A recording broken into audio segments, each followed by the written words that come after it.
चलिए शुरू करते हैं 1 दिसंबर का करंट अफेयर्स।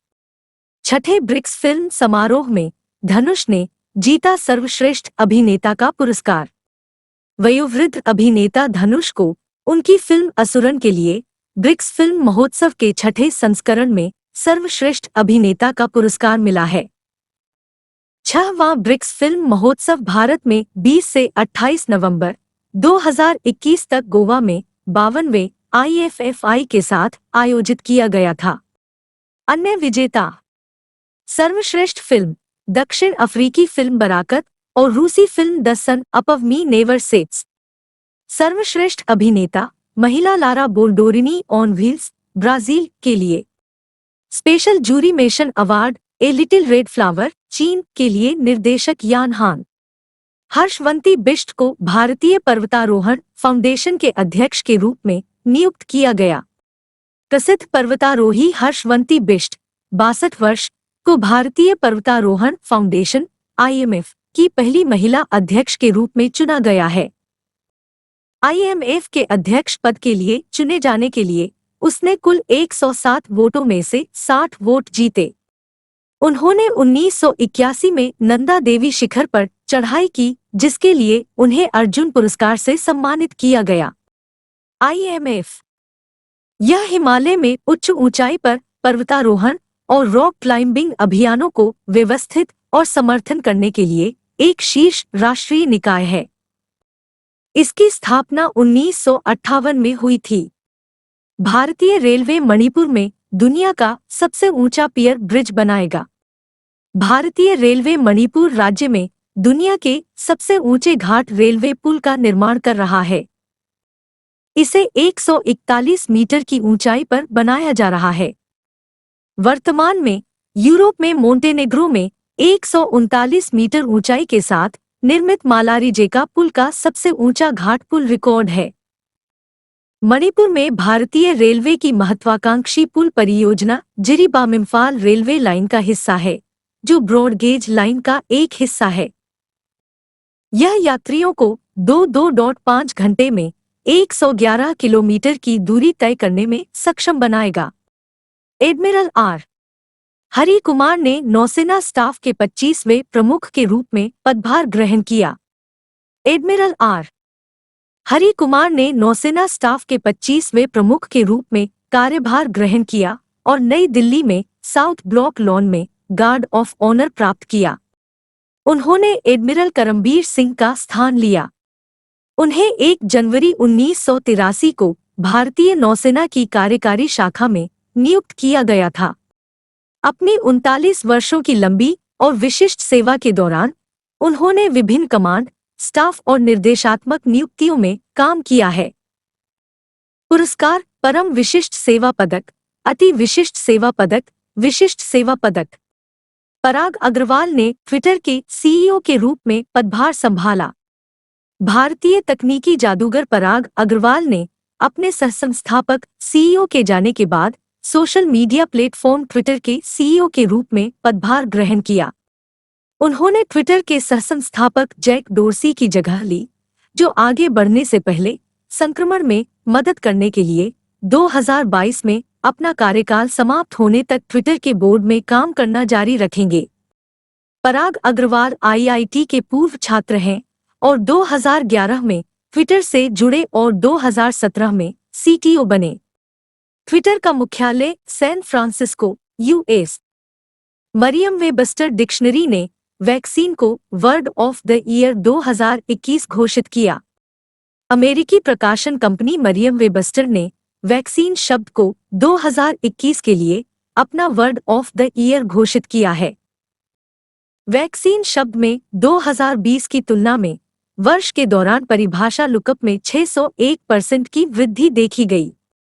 वैक्सीन शब्द का इस्तेमाल 1799 में British general practitioner Edward Jenner द्वारा विशेषण के रूप में किया गया था और टीकाकरण की शुरुआत 1800 में रिचर्ड डनिंग ने की थी। मरियम वेबस्टर अंग्रेजी शब्द परिभाषाओं, अर्थों और उच्चारण के लिए अमेरिका का सबसे भरोसेमंद ऑनलाइन शब्दकोश है। इंडी टीवी और द वीक को अंतर्राष्ट्रीय प्रेस संस्थान पुरस्कार से सम्मानित किया गया। इंडी टीवी के श्रीनिवासन जैन और मरियम अलावी और द वीक के लक्ष्मी सुब्रमण्यम और भानु प्रकाश चंद्र को संयुक्त रूप से पत्रकारिता में उत्कृष्टता के लिए अंतर्राष्ट्रीय प्रेस संस्थान IPI इंडिया अवार्ड 2021 से सम्मानित किया गया है। द इंडियन एक्सप्रेस की रितिका चोपड़ा को पत्रकारिता 2020 में उत्कृष्टता के लिए IPI इंडिया अवार्ड से सम्मानित किया गया है। पुरस्कार विजेताओं को नई दिल्ली में दिसंबर 2021 या जनवरी 2022 में सम्मानित किया जाएगा। यह पुरस्कार 1 लाख रुपए के नकद पुरस्कार, ट्रॉफी और प्रशस्ति पत्र के साथ आता है। लिंगुई द सेक्रेड बॉन्ड्स ने 52वें IFFI में ICFT यूनेस्को गांधी पदक जीता। अंतर्राष्ट्रीय स्तर पर सहनिर्मित drama film Lingui the sacred bonds ने गोवा में IFFI 52 में ICFT यूनेस्को गांधी पदक जीता है। लिंगुई को बेल्जियम, फ्रांस, जर्मनी द्वारा सहनिर्मित किया गया था और इसे अरबी और फ्रेंच में बनाया गया था। यह एक माँ और बेटी के बीच के पवित्र रिश्ते और पुरुषों द्वारा निर्धारित कठोर कानूनों के खिलाफ उनके जीवित रहने की कहानी को दर्शाता है।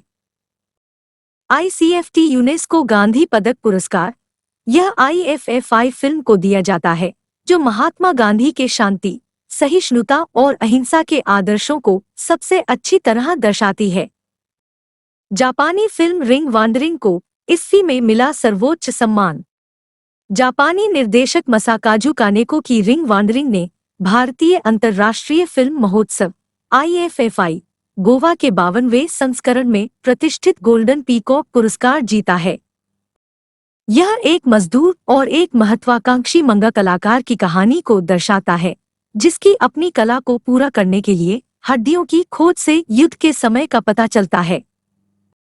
सौरव घोषाल मलेशियाई ओपन स्क्वैश चैंपियनशिप जीतने वाले पहले भारतीय बने। भारतीय स्क्वैश स्टार सौरव घोषाल मलेशियाई ओपन चैंपियनशिप जीतने वाले पहले भारतीय स्क्वैश खिलाड़ी बन गए हैं। उन्होंने कुआलालंपुर में पुरुष एकल फाइनल में कोलंबिया के मिगुएल रोड्रिग्ज को 11 से 7, 11 से 8 और 13 से 11 से हराकर 2021 मलेशियाई ओपन स्क्वैश चैंपियनशिप का खिताब जीता। 2003 के संस्करण में उनका उपविजेता प्रदर्शन पुरुष एकल में भारत का पिछला सर्वश्रेष्ठ परिणाम था। मलेशिया की आइफा अजमान ने 2021 मलेशियाई ओपन स्क्वैश चैंपियनशिप का महिला एकल खिताब जीता है। रासायनिक युद्ध के सभी पीड़ितों के लिए स्मरण दिवस 30 नवंबर। रासायनिक युद्ध के सभी पीड़ितों के लिए स्मरण दिवस हर साल 30 नवंबर को संयुक्त राष्ट्र द्वारा मान्यता प्राप्त के रूप में मनाया जाता है। यह पहली बार 2005 में देखा गया था। यह दिन रासायनिक युद्ध के पीड़ितों को श्रद्धांजलि देने के साथ साथ रासायनिक हथियारों के खतरे को खत्म करने के लिए रासायनिक हथियारों के निषेध संगठन OPCW की प्रतिबद्धता की पुष्टि करता है, जिससे शांति, सुरक्षा के लक्ष्यों को बढ़ावा मिलता है। ऑल इंडिया रेडियो ने हश एंगस्ट कार्यक्रम लॉन्च किया। ऑल इंडिया रेडियो ने 28 नवंबर 2021 से यंग इंडिया का प्रतिनिधित्व करने वाली आवाजों के लिए चल रहे आजादी का अमृत महोत्सव के तहत समारोह के हिस्से के रूप में नया कार्यक्रम हश एंगस्ट लॉन्च किया है। इसके तहत भारत भर के सभी राज्यों और केंद्र शासित प्रदेशों में AIR स्टेशन स्थानीय कॉलेजों, विश्वविद्यालयों के युवाओं को AIR प्रोग्रामिंग में भाग लेने का अवसर देंगे। यह सभी प्रमुख भारतीय भाषाओं और बोलियों में सबसे बड़ा एकल थीम शो है। प्रसून जोशी को IFFI Indian film personality of the year पुरस्कार से सम्मानित किया गया। प्रख्यात गीतकार और रचनात्मक लेखक प्रसून जोशी को गोवा में 52वें अंतर्राष्ट्रीय फिल्म समारोह में Indian film personality of the year पुरस्कार से सम्मानित किया गया है। उन्हें सिनेमा, लोकप्रिय संस्कृति और सामाजिक रूप से महत्वपूर्ण कलात्मक कार्यों में उनके योगदान के लिए सम्मानित किया गया है। उन्होंने 2001 में राजकुमार संतोषी की लज्जा के साथ एक गीतकार के रूप में भारतीय सिनेमा में प्रवेश किया और फिर तारे ज़मीन पर, रंग दे बसंती, भाग मिल्खा भाग, नीरजा, मणिकर्णिका, दिल्ली 6 और बहुत कुछ किया। अगर आप घर बैठे कम पैसे में अपनी परीक्षा की अच्छी तैयारी करना चाहते हैं तो प्ले स्टोर से स्टडी ट्रेंड ऐप डाउनलोड करें।